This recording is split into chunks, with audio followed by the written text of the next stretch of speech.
నమస్తే కేటన్ ఫైనాన్స్. లగచర్ల పంచాయతీకి ఢిల్లీకి చేరుకుంది. ఢిల్లీలోని జాతీయ మానవ హక్కుల కమిషన్ చైర్పర్సన్కి విజయభారతి హాయిని కలిసిన లగచర్ల ఫార్మా బాధితులు. అక్రమ అరెస్టులు, భౌతిక దాడులు, పోలీసుల దాడులు, రేవంత్ రెడ్డి కుటుంబ సభ్యులు దౌర్జన్యాలను మానవ హక్కుల కమిషన్ చైర్పర్సన్కు కళ్ళు కట్టినట్టుగా వివరించిన బాధితులు చట్టపరంగా దోషులు శిక్షించాలని విజ్ఞప్తి చేశారు. బాధితులకు బీఆర్ఎస్ పార్టీ అండగా ఉంటుందని జాతీయ ఎస్సీ ఎస్టీ మహిళా కమిషనర్తో పాటు రాష్ట్రపతిని కూడా కలిసి గిరిజనుల కోసం పోరాడతామని ఎమ్మెల్సీ సత్యవతి రాథోడ్ అన్నారు. చూస్తూనే ఉండండి మరిన్ని అప్డేట్ కోసం K24 న్యూస్. इतना बरसात हो रहा है, बरसात में उसका अलर्ट ऑफिस में शाम के जाके ये झमेला कब से चल रहा है? कितने दिन से? 9 महीना हो गया।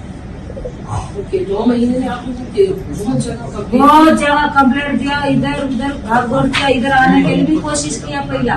अच्छा, तो जाएगा तो तुम लोग को सब मारेगा, कूटेगा, उधर फेंकेगा, इधर फेंकेगा, हम लोग को डरा दिया। वो भी कैंसिल कर दिया। तो अभी कलेक्टर है क्या, कौन है, ऐसा नॉर्मल कपड़ा पहन के है, उसका एक आईडी नहीं, उसका पास एक गन मैन नहीं, एक पुलिस वाला नहीं, कोई नहीं है। वो अकेला आ सकेगा, अकेला तो अब आजकल का बच्चे लोग को कलेक्टर है वो बहुत बड़ा है करके कोई सोचेगा क्या? कोई सोचेगा नहीं। गया तो वो ब्याह कलेक्टर बोला तो बच्चा लोग इधर उधर धक्का दिया, चले गया कलेक्टर, कोई मारा नहीं, कुछ नहीं, चले गया कलेक्टर। अब उतना में हम लोग को रात को आया, लाइट ऑफ किया, हम लोग सब सोए रहा था, खाना खा के सो गया था, 1 बज रहा था, तभी आया, लाइट ऑफ किया, ऑफ करके वो लोग दारू बीरू पी के आया। हम लोग को रात को न लेडीज देखा, न छोटा छोटा बच्चे देखा, जवान लड़की लोग है हमारा घर में, सब लोग है, सोएला था हम लोग। हमारा दरवाजा टक टक बजाया, कौन है बोलेगा तो कौन है, नाम ले लेके दरवाजा बजाया तो हम लोग खोल दिया, सीधा दल से हम लोग खोल दिया, मगर खोल दिया तो लेडीज ने देखा, जवान मेरा घर में 4 लड़की है, लड़की ऐसा सब लड़की लोग उधर सोएला है, मैं लास्ट में सोएला, मेरा बेटा इधर कोने पे सोएला है। वो लड़की का ऊपर से आके उसको उन लोग का शू पहने लाया, वो शू वाला से ऊपर से चलते जाके తెలంగాణ రాష్ట్రంలో ఉన్న ప్రభుత్వం అమానుషంగా అతి దారుణంగా ఎవరైతే ముఖ్యమంత్రిగా ఉన్న రేవంత్ రెడ్డి గారి సొంత నియోజకవర్గం అక్కడ ఉండే గిరిజనులకు మరి ఇబ్బంది కలుగుతుంది. గిరిజనులు తరతరాలుగా ఉన్న కొద్ది భూమిని నమ్ముకొని అక్కడ వ్యవసాయం చేసుకొని వాళ్ళు దాన్నే జీవనాధారం చేసుకొని బతుకుతా ఉన్నారు. అలాంటిది రేవంత్ రెడ్డి ప్రభుత్వం వచ్చిన తర్వాత అక్కడున్న గిరిజనుల భూములు లగచెర్ల పక్కన ఆర్బీ తండా మిగతా తండాలకు సంబంధించిన గిరిజనుల భూములను ఫార్మా కంపెనీ కట్టబెట్టాలనే ప్రయత్నం ఏదైతే జరిగిందో దాన్ని వ్యతిరేకిస్తూ గడిచిన 9 నెలలుగా వాళ్ళు పోరాటం చేసిండ్రు.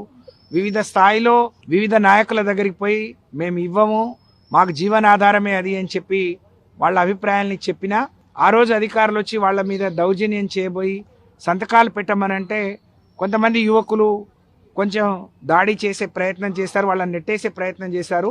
దాన్ని భూతద్దంలో పెట్టి మరి గిరిజనుల మీద అర్ధరాత్రి పూట కరెంటు తీసేసి ఇంటర్నెట్ తీసేసి ఆడవాళ్ళని చూడకుండా, వయసులో ఉన్న ఆడపిల్లల్ని చూడకుండా, వృద్ధులను పిల్లల్ని కూడా చూడకుండా అమానుషంగా వాళ్ళ మీద పోలీసులతో దాడి చేయించడం జరిగింది. అక్రమంగా 50 మంది మీద కేసు పెట్టారు, 21 మందిని అరెస్ట్ చేశారు. అరెస్ట్ చేసి జైల్లో పెట్టడం కాదు, అరెస్ట్ చేసే క్రమంలో వాళ్ళని విపరీతంగా కొట్టారు. అలాగే ఇండ్ల మీదకి వచ్చినప్పుడు ఆడవాళ్ళని చూడకుండా దారుణంగా వాళ్లను హింసించిండ్రు, కొట్టిండ్రు, అవమానపరిచిండ్రు, నానా బూతులు తిట్టిండ్రు. ఇప్పుడు ఇదంతా జరిగి వాళ్ళు జైల్లో ఉన్నారు. మిగతా మగవాళ్ళందరూ పారిపోయి ఉన్నారు భయపడి, ఎప్పుడు ప్రభుత్వం మా మీద విరుచుకుపడుతుందో, మాకు అన్యాయం చేస్తుందో అని చెప్పి వాళ్ళు బాధితులందరూ హైదరాబాద్ వచ్చి బీఆర్ఎస్ పార్టీ కార్యాలయంలో మరి మా నాయకుడు కేటీఆర్ గారిని కలిశారు. కేసీఆర్ గారి ఆదేశంతో మేము హైదరాబాద్ లో కూడా ఎస్సీ ఎస్టీ కమిషన్ ని కలిసినాం, వాళ్లకు మద్దతుగా నిలబడే ప్రయత్నం చేసినాం, జైల్లో ఉన్న వాళ్ళని కూడా చూసినాం. కానీ ఆగకుండా జైల్లో మేము పోయిన రోజు కొంతమందిని అరెస్ట్ చేశారు.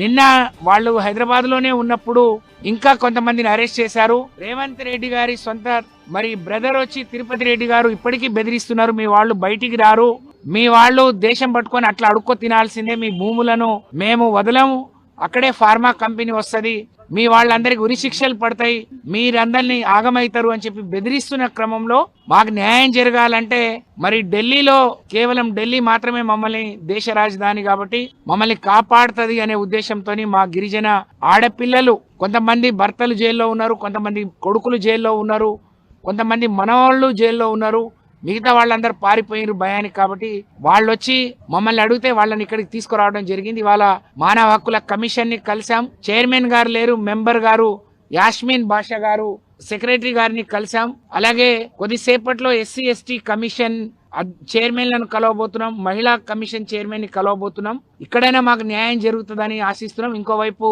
రాష్ట్రపతి గారి సమయం కోసం కూడా మేము రిక్వెస్ట్ ని పంపించడం జరిగింది. మేము ఆశిస్తా ఉన్నాం రాష్ట్రపతి గారు కూడా సమయం ఇస్తే. తను ఒక ఆదివాసీ బిడ్డ, మేమంతా గిరిజనులం, మేము అనేక తరాలుగా మేము భూమిని నమ్ముకొని భూమి పుత్రులుగా అందులో వచ్చే కలో గంజి తాగి బతుకుతున్నాం. మాకు ఇవాళ భూమికి దూరం చేస్తున్నారు, తండకు దూరం చేస్తున్నారు, ఇల్లు వదిలేసి వెళ్ళిపోమంటున్నారు. ఇది ఎక్కడి న్యాయం అని వాళ్ళు మరి బాధితులందరూ వాళ్ళ గోడు వెళ్ళబుచ్చుకుంటున్నారు. జాతీయ మీడియా, మా మీడియా సోదరులు కూడా దీన్ని ప్రపంచానికి జాతికి తెలియజే